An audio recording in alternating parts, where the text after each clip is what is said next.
This is Artemis Mission Control. You're looking at a live view inside the flight control room. This is the Orbit 1 team under direction of Flight Director Jeff Radigan. He's at the top of your screen in the white shirt, joined by Capcom Jenny Gibbons, Canadian Space Agency astronaut, and backup for the Artemis 2 crew mission. Gibbons is talking to fellow Capcom Matthew Dunn. This view coming from outside the capsule as the solar arrays are reconfigured into their sun track position. Just before the crew turned off the camera inside the cabin, you could see they were getting ready for their midday meal. Some of the items on the menu today include sweet and sour pork, rice, broccoli, fiesta chicken, tortillas, berries, cashews, chicken and peanut sauce, pasta and shrimp, and a lemon curd cake. Sounds pretty good to me.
is Artemis Mission Control here at Johnson Space Center in Houston, Texas. We are coming up on MET 3 days and 1 hour into the flight of Orion.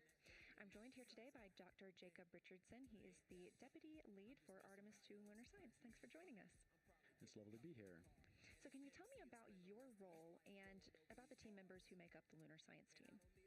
Yeah, so I'm only one of many people here. I'm the Deputy Lead of Lunar Science. Somewhere behind me is our Lunar Science Lead, Kelsey Young, and she is right now sitting here as our Science Officer on shift. We also have about 40, 50 different people who are a range of different scientists and visualization specialists, engineers, people who love and know about the moon and are here to support this really wild mission to go and look at the far side of the moon. Fantastic. Well, we're very excited about that as well. So we have two rooms here, the Science Evaluation Room and the Science Mission Operations Room. What work happens in each of those and how are they different? Yeah, that's a good readback. So the Science Evaluation Room, we call it the SIR, and that's where we support our science officer in real time during the mission. Up there right now, we're actually finalizing our plan as we speak to send up to the crew on what they're actually going to be looking at the moon. So now that we've launched, we know exactly what moon they're going to see, and that means that we can plan everything. Right now, we're doing it just in time, and it's going to be up there soon. So that's the Science Evaluation Room. The Science Mission Operations Room, we call that the SMORE. That's a couple of buildings over, and they're the first people to look at the mission data that comes down that's for science data ever. So it's the crew that sees the pictures first, that takes the audio first, that takes supports the data capture, and then the first people on Earth that really evaluate it are in that SMORE. And they're busy every single day. So far, we've gotten a little bit, a trickle, and we're about to get a flood of amazing lunar data. We are really, really looking forward to seeing that imagery as well. So you talked a little bit about knowing what the crew will be able to see during the mission. And I know that is dependent on lunar illumination and on the date that we launched. So how does that lunar illumination shift the targets that we're going to see? Yeah, so the moon rotates a lot slower than Earth. Every day, the Earth rotates by 60 degrees. Every day on Earth, the moon rotates about 10 or 12 degrees. That means that different craters, different basins, different volcanic units are visible, like you said, depending on when we launch and when we arrive at the moon. This is a really special view. Thanks to this amazing April 1st launch, we're not only going to get spectacular illuminated views of the moon, but we're also flying through an eclipse where the moon is between the sun and our friends up in space, and they're going to be able to see things that we've never intentionally viewed before by crew, and I can't wait to see what they see. Us either. We're going to be streaming the entire thing, so everyone make sure you tune in. So how has the team been assessing and preparing both before launch and since launch for this flyby? Oh man, the crew has, ever since like a couple of weeks after they were announced, we were with them in, and this is years ago, we were with them in the classroom, teaching them their lunar fundamentals. They came out to Iceland to look at some of the weirdest rocks we have on Earth, just so they can learn how to describe mountains from far distances, how to describe regolith, that's rocks and stones, and how to describe outcrops, just so they can be field lunar geologists for us, because they're the four geologic emissaries on our team that actually get to go to our field site, the moon. After that, they've been practicing here in Orion simulators. They've been looking at an inflatable moon that we've hung up for them. They've been doing every single thing under the sun to study their moon.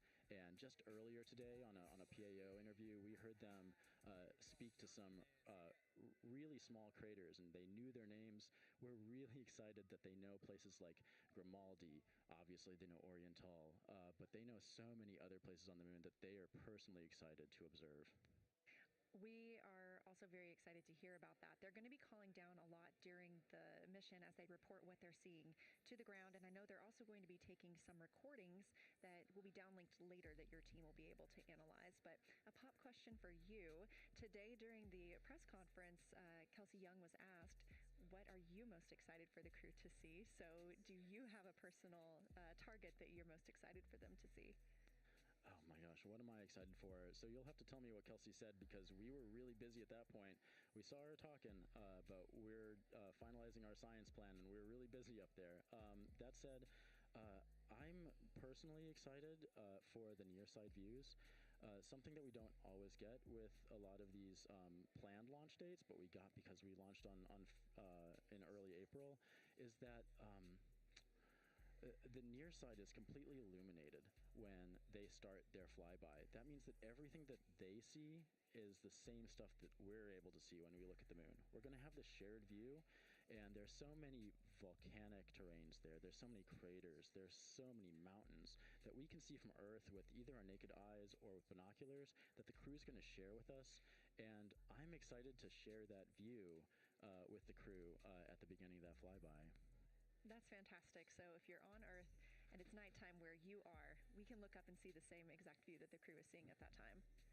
Yeah, really, it's for a lot of folks, it'll be evening as well. So if you're in Australia during the evening, you'll be able to see the moon.